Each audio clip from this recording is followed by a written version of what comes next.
El fragor de sus ejércitos recorre todo el norte de África. Un rey musulmán que unió a Marruecos por el terror.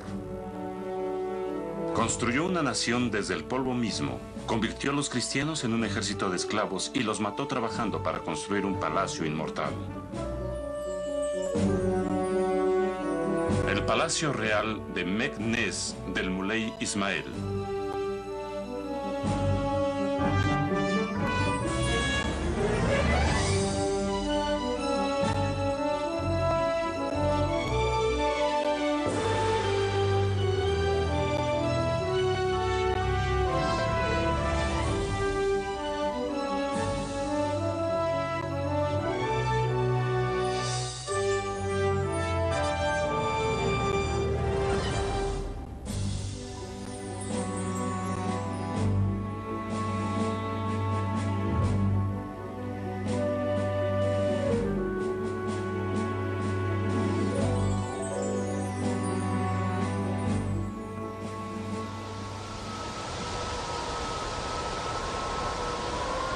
En las elevadas planicies de Marruecos se escucha la voz del eco del viento.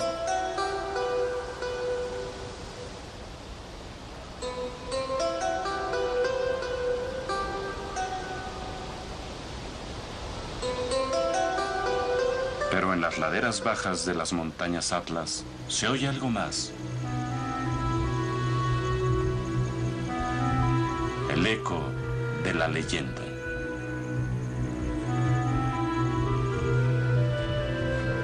En el siglo XVIII, las cortes europeas se conmovieron con el rumor de una sombría línea de confrontación. Hablaba de una ciudad entera hecha prisión, de un lugar donde los cristianos esclavizados trabajaban hasta morir.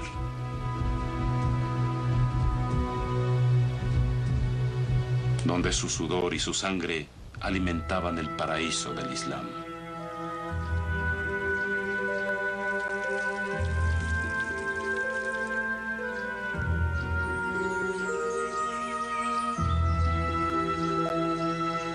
Con sus vidas forjaban un colosal palacio, un monumento a la visión maníaca de su amo, un muley o rey casi mítico.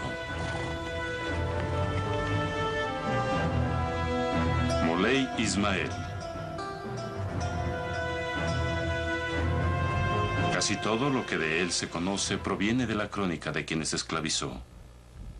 Uno de ellos, un inglés llamado Thomas Pellow, trabajó 12 años como cautivo del rey. Pellow escribió: los que le rodeaban no se atrevían a hablar, pero no hubo jamás un príncipe mejor obedecido.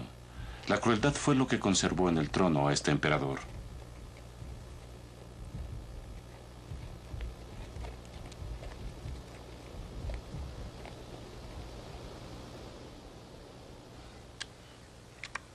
Ismael nace de la tribu de Al-Wed, que gobierna Marruecos.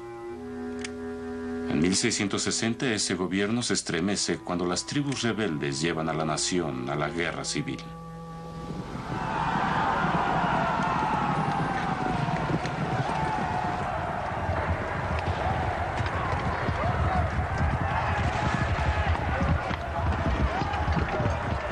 En la guerra muere el padre de Ismael, el rey de Al-Wed, y el poder de su hermano mayor abarca todo el reino.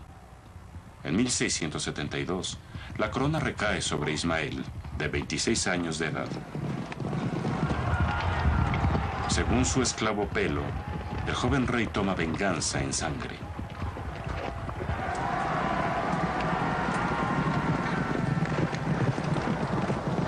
Este emperador doma el salvajismo natural de sus súbditos, mostrándose aún más salvaje que ellos. Se dice que Ismael mató con sus propias manos a 36.000 hombres, dejando los muros de las ciudades rebeldes plenos de cadáveres colgando. Sus enemigos, los turcos desde el este y los europeos desde el norte, explotan el caos existente en Marruecos e invaden sus fronteras.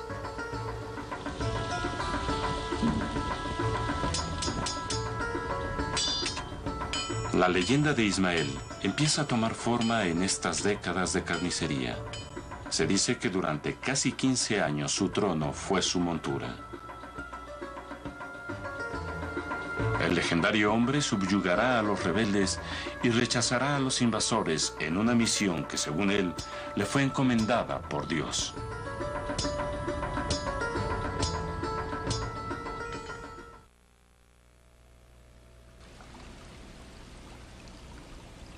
Un mosaico de 4 colores adorna la mezquita.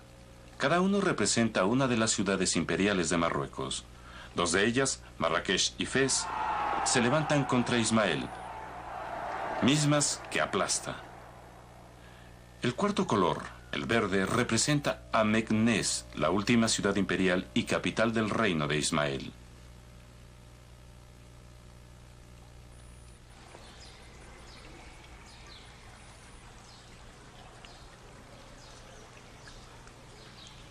Aquí proclamará su poder con piedras y cemento hasta que su nombre retruene en los salones de sus rivales, las cortes reales de Europa.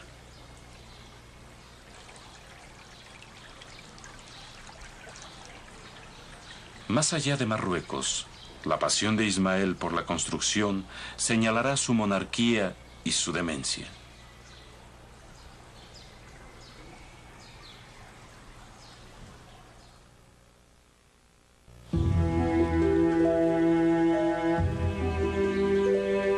En 1670, la nueva ciudad imperial de Marruecos, Meknès, ni es imperial ni es ciudad. Pero esa polvorienta población ofrece al muley Ismael abundante terreno para construir. Derrumba decenas de hogares y obliga a sus propietarios a despejar el escombro. Planea construir en ese lugar una fortaleza palaciega, 5 veces más grande que la ciudad misma. Tendrá un lago, graneros y hectáreas enteras de opulentos patios y jardines.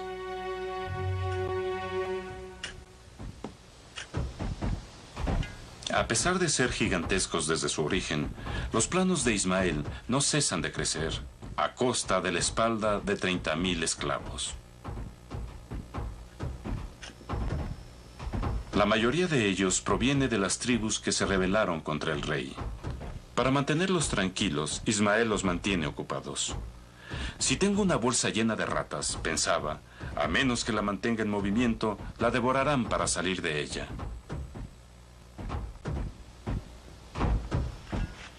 Para los muros, los esclavos mezclan tierra, lama, grava y agua hasta que se endurece al calor del ardiente sol. En esta rutina agotadora, un grupo de 6 apenas puede añadir más de 30 centímetros de muro por semana, pero con un sinfín de días, los esclavos crean fortificaciones de 12 metros de altura y de más de 60 kilómetros de extensión. Con estos metros de altura, el muro separa infinitamente a 2 mundos: el de los cautivos y el del rey.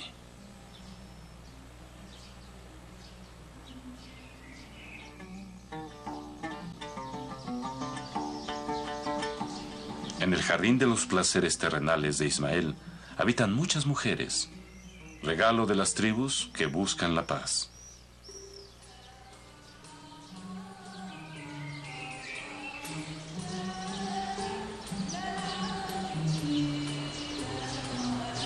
Según la ley del Islam, solamente 4 de ellas pueden ser sus reinas.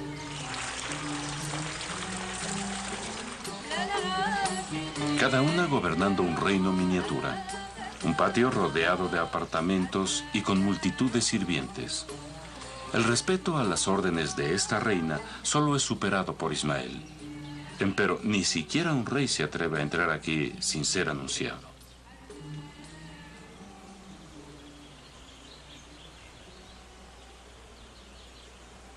Los harenes de las otras mujeres no son tan privilegiados. En lugar de pasar sus días construyendo muros, viven una vida tranquila, pero no dejan de ser esclavas. Ismael será el único hombre que verán en toda su vida. En su harén, el rey engendra un ejército de 1000 hijos para asegurar el futuro del clan de Al-Owed.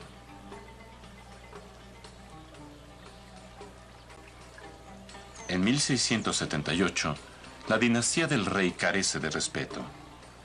Las cortes de Europa todavía no reconocen al monarca que se llama a sí mismo Rey del Islam. Para el Muley Ismael, su indiferencia se convierte en obsesión.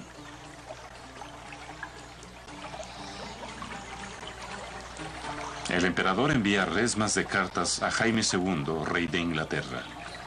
Le pide a Luis XIV de Francia que se convierta al Islam mientras prodiga alabanzas a su nuevo palacio de Versalles.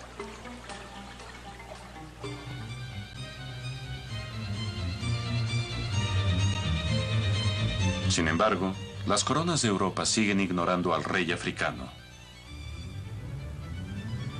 Hasta 1680.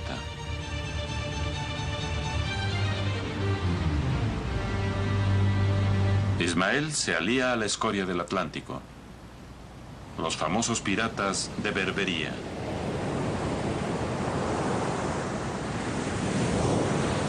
Zarpando del infausto puerto de Salé, los piratas capturan los barcos europeos que pasan por el estrecho de Gibraltar.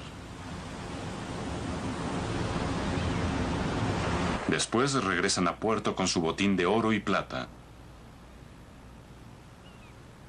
Su carga humana, pasajeros y tripulación se convierte por ley en propiedad del Muley Ismael. Después exigirá rescate por sus cautivos, pero por ahora los hombres aumentarán su fuerza de trabajo y las mujeres su harén.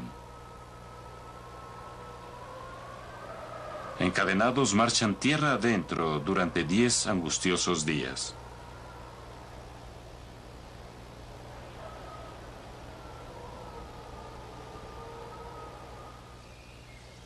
Los sobrevivientes llegan a palacio, cansados y ateridos, y por vez primera oyen el ritmo que contará sus horas, la constante y monótona música de Ismael.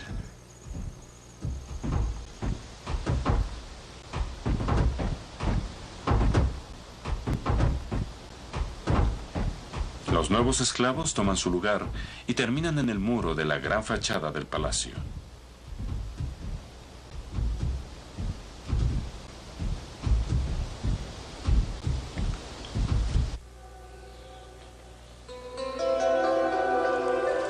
En cada patio hay una fuente islámica.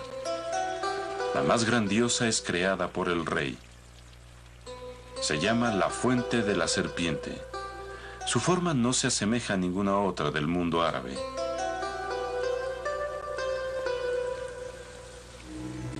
El emperador toma gran interés en todos los aspectos de la construcción del palacio, con gran pesar de sus esclavos.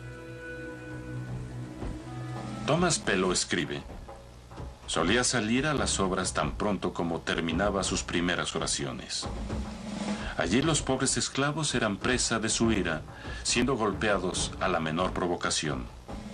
Con frecuencia trabajaban bajo el estímulo de los golpes hasta caer y ser retirados para morir.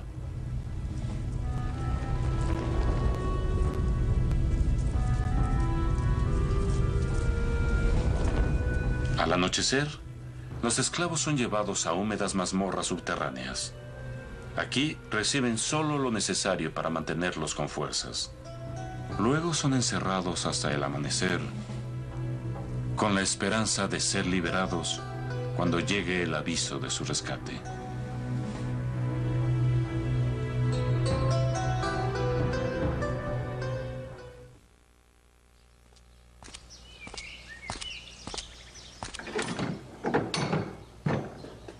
Tras años en el trono, el Muley Ismael recibe al fin a los embajadores de Europa.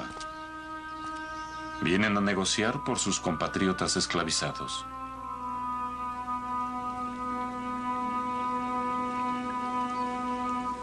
Sin embargo, el contacto con el rey marroquí solo alimenta su sangrienta leyenda.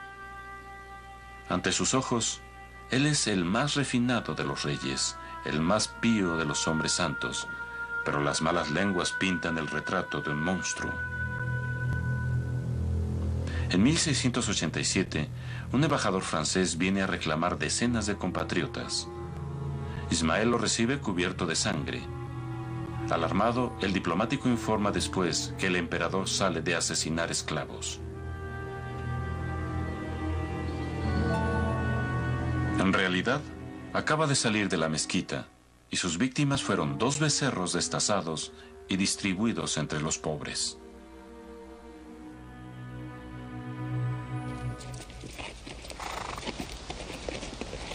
Las diferencias culturales continuaron alimentando los malentendidos.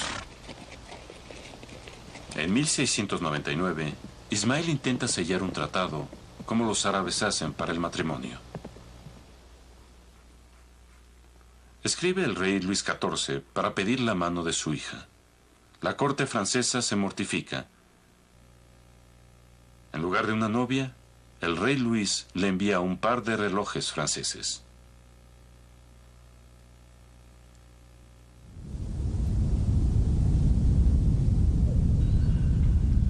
En 1721, la esclavitud provoca nuevamente que los diplomáticos vayan a Meknès, esta vez desde Inglaterra. Están en juego 96 vidas.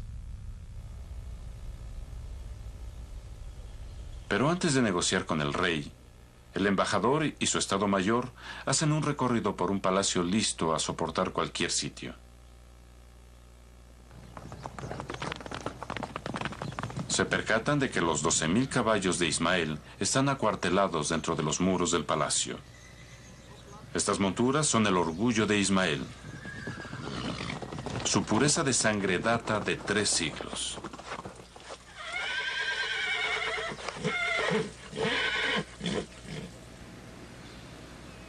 Seguidamente, los británicos observan el estanque de 10 hectáreas con suficiente agua para mantener la fortaleza durante un año. Más allá, graneros con espacio suficiente para almacenar las cosechas de maíz de Marruecos durante 5 años enteros.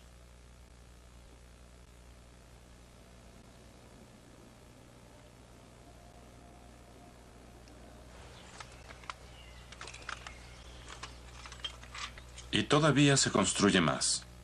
John Winders, asistente del embajador británico, se maravilla de que la mente de un loco pueda producir tanto orden.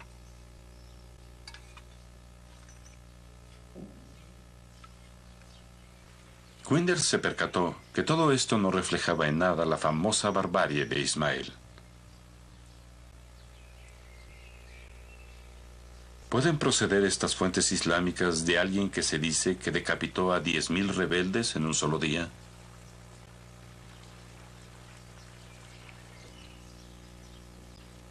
¿Pueden ser estos elegantes patios y lujuriantes jardines la obra de un hombre que se rumorea haber degollado a todo esclavo que le ayuda a montar a su caballo?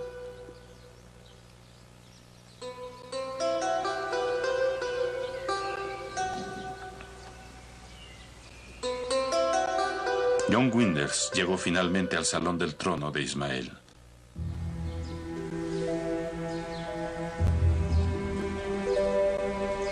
Bajo el domo de su techo, Winders se halla no ante un monstruoso rey, sino ante un hombre medio sordo, un mero despojo de una leyenda. Winders escribe: el emperador tendrá 76 años, tiene vestigios de un bello rostro, pero ha perdido los dientes y respira entrecortadamente como si le fallaran los pulmones. Su barba es rala y muy blanca. Sus ojos, alguna vez fulgurosos, han perdido vigor con la edad. El emperador gritó: ¿qué os parece mi palacio? El embajador le dijo que era uno de los más nobles sobre la tierra. Gracias a Dios, dijo el emperador.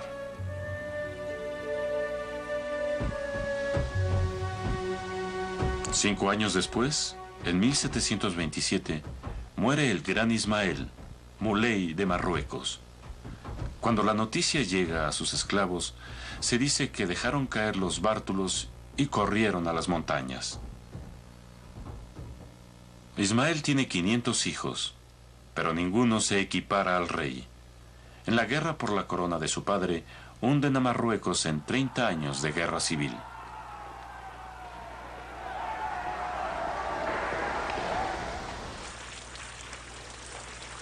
La amada mezquita de Ismael en Meknès se convierte en su propio mausoleo.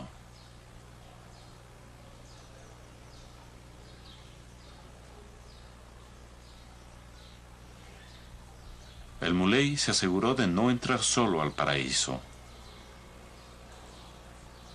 Compartió su tumba con sus posesiones más preciadas: una de sus esposas, 2 de sus hijos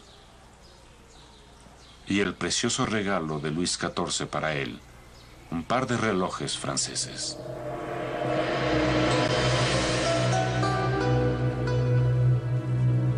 Finalmente Ismael obtuvo su propia venganza. Su clan sobrevivió a muchas de las casas reales de Europa que rechazaron su amistad. Meknès fue reconocida como la Versalles marroquí. Siglos después de que el último rey francés fuera guillotinado, la dinastía de Al-Owed sigue viviendo y sigue gobernando Marruecos.